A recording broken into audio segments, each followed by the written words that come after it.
नमस्कार, आज तक 24/7 न्यूज में आपका स्वागत है और मैं हूं आपके साथ निकिता श्रीवास्तव। आइए रुक करते हैं आज की तमाम बड़ी खबरों का। सफेद सोना बेखौफ सरेआम लूट रहा है कौन?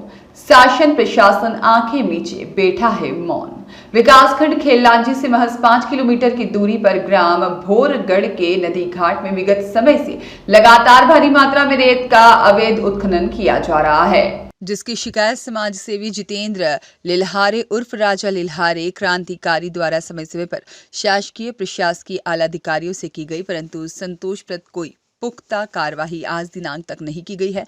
अतः राजा लिल्हारे द्वारा 27 नवंबर 2024 को 11:30 पर भोरगढ़ी नदी घाट मौकाए स्थल पर प्रेस वार्ता रखी गई, जिसमें क्षेत्र के अलग अलग चैनलों और अखबार के प्रतिनिधियों ने भाग लिया, जिसमें राजा लिल्हार ने बताया है कि चिन्हित स्वीकृत रेत घाट के इतर महज लगभग 250 से 300 मीटर की दूरी पर एक विशेष समूह द्वारा कानून को मुंह चिढ़ाते हुए सरेआम बेखौफ होकर के रेत उत्खनन और परिवहन को दिखाते हुए शासन प्रशासन पर अनेक गंभीर आरोप लगाए। क्या कहा उन्होंने, आइए सुनते हैं उनकी जुबानी।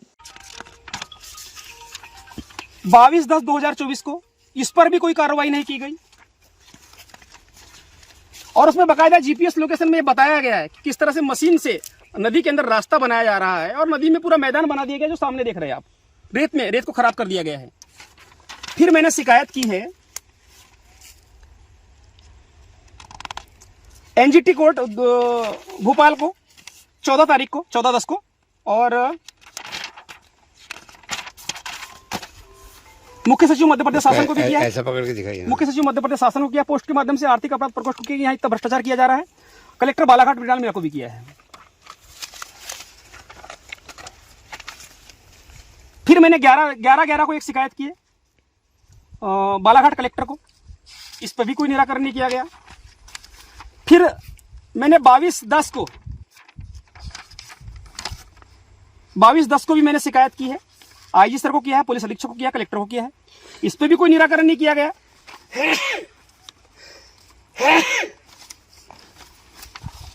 और भोरगढ़ ग्राम वासियों के द्वारा भी शिकायत की गई है, उस पर भी कोई निराकरण नहीं किया गया। 18 तारीख को ये पूरे ग्रामवासियों के द्वारा शिकायत की गई है, आप देख सकते हैं सील साइन है पूरी, और ये ग्रामीणों की सिग्नेचर है इसमें, और ये पूरे ग्रामीणों की सिग्नेचर है। ये किस तरह से लूट रहा है, इसका मैंने दिया था पानी के अंदर से डंपर और पूरा ये दिया था जीपीएस लोकेशन में फोटो उसका बना करके। ये सरपंच ने जो निरस्त करने के लिए बोला है घाट, वो प्रस्ताव पास किया, उसका प्रस्ताव की कॉपी भी दी है मैंने, ये प्रस्ताव की कॉपी है। मैं लगातार शिकायत कर रहा हूँ इस घाट के संबंध में, अब कोई अधिकारी सुन नहीं रहा है। पर शिकायतों का प्रमाण से क्या तात्पर्य है? शिकायतों का प्रमाण से मतलब जिस तरीके से आपने कहा कि मेरे पास प्रमाण है, हाँ, कि खातरकर साहब जो है वो भ्रष्ट है, तो शिकायतों का प्रमाण से क्या तात्पर्य है? मैं लगातार खातरकर को फोन लगा रहा हूँ, मैं सारे स्क्रीनशॉट दे रहा हूँ आपको। जब से यहाँ अवैध उत्खनन होना शुरू हुआ है, मैंने लगभग 50 फोन कॉल किए आर के खातरकर को, मेरा एक भी बार उन्होंने फोन नहीं उठाया। मैंने लगातार शिकायत की है, उन्होंने कोई जांच नहीं की। अभी मैंने सीएम हेल्पलाइन में शिकायत की है 181 में, और वो बैठे बैठे वहां से निराकरण दे रहे हैं कि वो वैध घाट है, वहां कोई अनियमितता नहीं की जा रही है, वो ये निराकरण दे रहे हैं, वो स्पॉट निरीक्षण कर ही नहीं रहे हैं। तो मैं उनको भ्रष्ट नहीं कहूं तो क्या ईमानदार कहूं, आप ही बताइए मुझे जरा। अगर वो भ्रष्ट नहीं है तो वो जांच करते ना निष्पक्षता के साथ में, वो निष्पक्षता के साथ जांच नहीं कर रहे, इसलिए वो भ्रष्ट है। मैं फिर कह रहा हूं कि वो भ्रष्ट है। अच्छा, आपके अनुसार माइनिंग प्रशासन सोया हुआ है? सोया हुआ है, ये रख दो। इसलिए मैंने आपको यहाँ स्पॉट पे लाया कि आप सच्चाई अपनी आंखों से देख सके। अच्छा, लेकिन आज की प्रेस कॉन्फ्रेंस का मुख्य मुद्दा तो रामकुमार नकपुरे द्वारा आपके ऊपर लगाया गया एलिगेशन के ऊपर था। देखो, रामकुमार नकपुरे ने जो मेरे ऊपर एलिगेशन लगाया कि मैं सांप का जहर बेचता हूँ, तो ये आरोप मेरे ऊपर किसने लगाया है? रामकुमार नकपुरे ने। तो आरोप जो लगाया रामकुमार नकपुरे, तो रामकुमार नकपुरे इसको सिद्ध करके देगा ना। आरोप तो मैंने अपने ऊपर नहीं लगाया ना, आरोप रामकुमार नकपुरे ने मेरे ऊपर लगाया कि मैं सांप का जहर बेचता हूँ। अब उसको रामकुमार नकपुरे को यह सिद्ध करके देना पड़ेगा कि मैंने कहां और किसको सांप का जहर बेचा है, किसके माध्यम से बेचा है, कब निकाला है, ये पूरी जानकारी रामकुमार नकपुरे ही देंगे।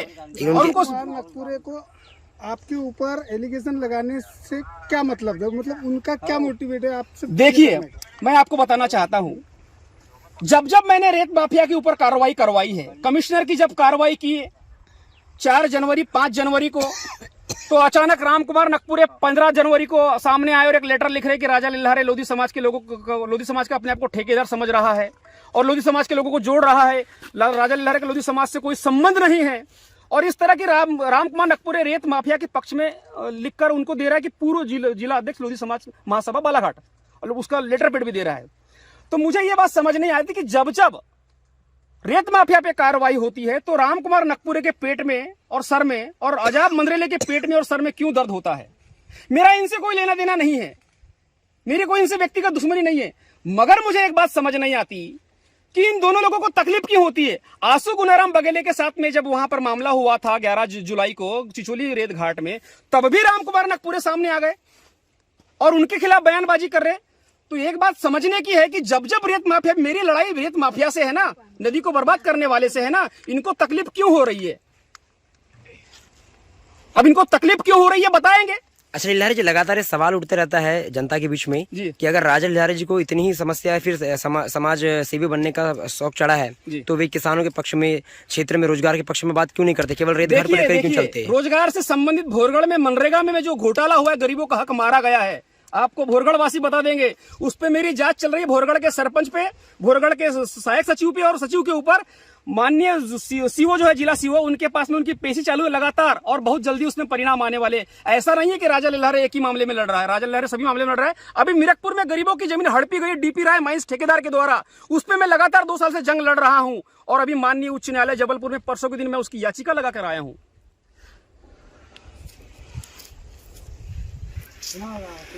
कि मैं एक ही मुद्दे के लिए लड़ रहा हूँ, मैं मेरे आसपास जितनी समस्या है मैं सबके लिए लड़ता हूँ। इसको समस्या हो रही है, इसके लिए मैं 1 साल से लड़ रहा हूँ, उसको पूछ लो।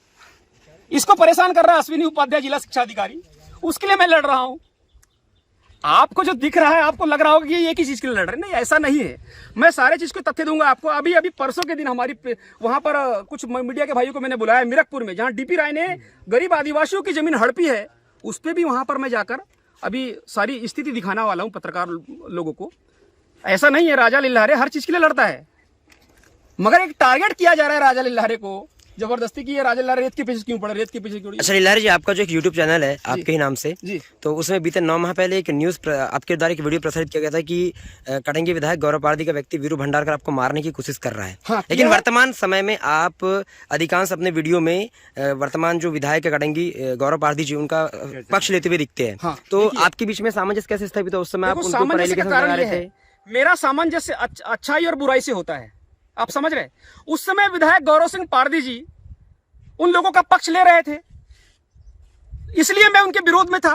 किंतु आज विधायक गौरव सिंह पारदी सत्ता में रहने के बाद भी वो नदी बचाने के लिए आ रहे हैं, इतने प्रेशर के बाद, इसलिए मैं उनके पक्ष में बात कर रहा हूं, क्योंकि वो अपना कर्तव्य निभा रहे। नदी बचाने कम से कम आ तो रहे हैं, कोई विधायक नहीं आ रहे, मगर गौरव सिंह पारदी जी तो आ तो रहे हैं नदी बचाने के लिए, इसलिए मैं उनका पक्षधर हूं। अभी जो अच्छा करेगा वर्तमान में, आज कोई बुरा व्यक्ति है तो मैं उसकी बुराई करूंगा, अगर वो कल अच्छा हो तो उसकी अच्छाई की भी तारीफ करूंगा, मगर कल वो बुरा हो जाए अच्छा व्यक्ति तो मैं उसकी बुराई भी करूंगा। मेरा मतलब यह है, मैं किसी का पक्षधर नहीं हूं, मैं अच्छाई और बुराई का पक्षधर हूं।